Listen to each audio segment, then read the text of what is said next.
शुक्रिया साथियों। कल दूसरे चरण का चुनाव है। निष्पक्ष हो, शांतिपूर्ण हो और लोग अपनी सहभागिता सुनिश्चित कर पाएं। बेरोजगारी जो सबसे बड़ी विकराल समस्या है, उसके मुद्दे पे चुनाव हो।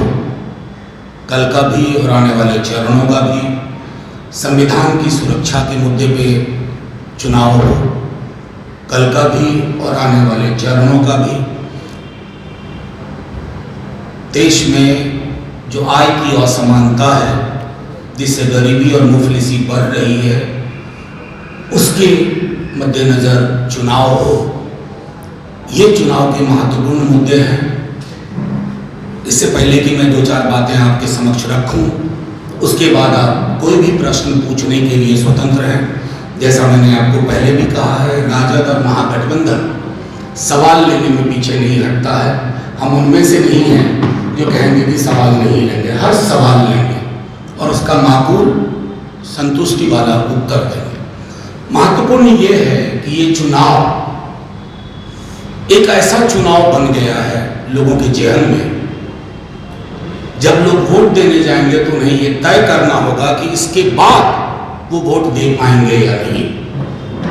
इस चुनाव के बाद भी कोई चुनाव होगा या नहीं, इस बात का फैसला है।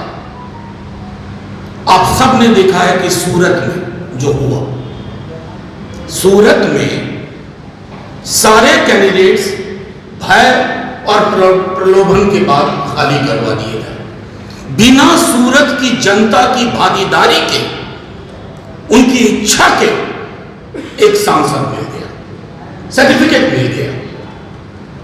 चंडीगढ़ मेयर का इलेक्शन उसकी बानगी था और जिसको आप सब लोगों ने, क्योंकि आप सब किसी भी चैनल के हो, किसी भी यूट्यूब चैनल के हो, आप सबको पता है कि ये लोकतंत्र के लिए कितना घातक है कि चुनाव के नतीजे बिना लोगों की भागीदारी के हो जाए। इसलिए मैं कह रहा हूं, देश भर में इस बात का संदेश गया है, जिसको हमारे नेता तेजस्वी जी ने भी एम्पलीफाई किया। इसके बाद चुनाव होगा या नहीं, ये छोटी मोटी शिकायतों का चुनाव नहीं है, ये नगर पालिका का चुनाव नहीं है। यहां हर कौम, हर जाति को देखना है कि ऐसी खता एक लम्हे में ना हो जिसकी वजह से सदियां रिग्रेट करते रहे, पश्चाताप करती रहे, फिर पश्चाताप से कुछ हासिल नहीं होगा। इसलिए नेता प्रतिपक्ष तेजस्वी जी, लालू जी और महागठबंधन के सभी लोग कह रहे हैं, इसकी रक्षा का चुनाव। यह है भारत का संविधान। आप बाबा साहब डॉक्टर भीमराव अंबेडकर जी की तस्वीर देख रहे हैं। एक महज व्यक्ति नहीं थे। इस संविधान ने हमें एक इंक्लूसिव आइन दिया।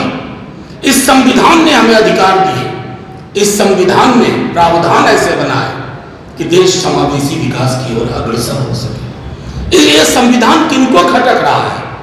ये संविधान उन आंकड़ों को खटक रहा है जो संघ के विधान में यकीन करते हैं, और वो संघ का विधान है नागपुरिया विधान, जिनका हेडक्वार्टर नागपुर में।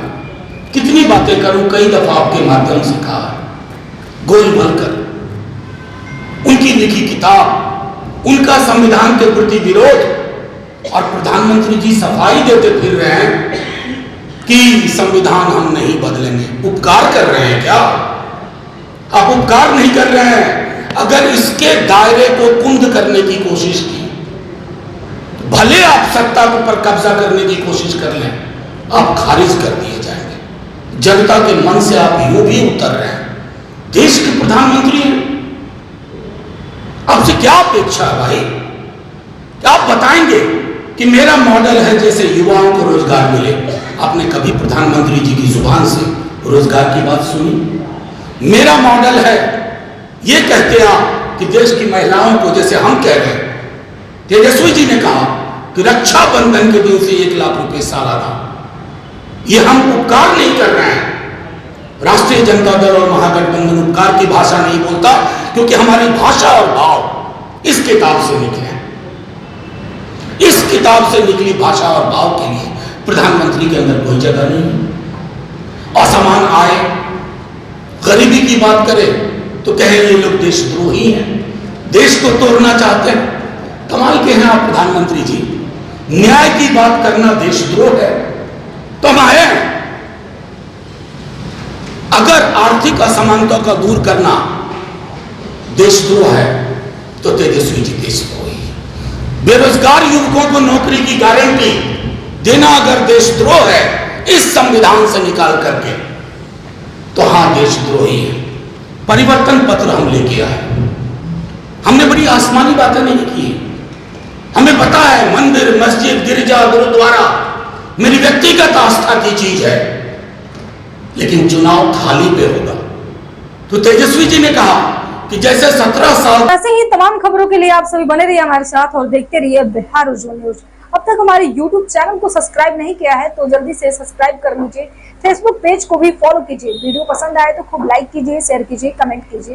वीडियो देखने के लिए आप सभी का धन्यवाद।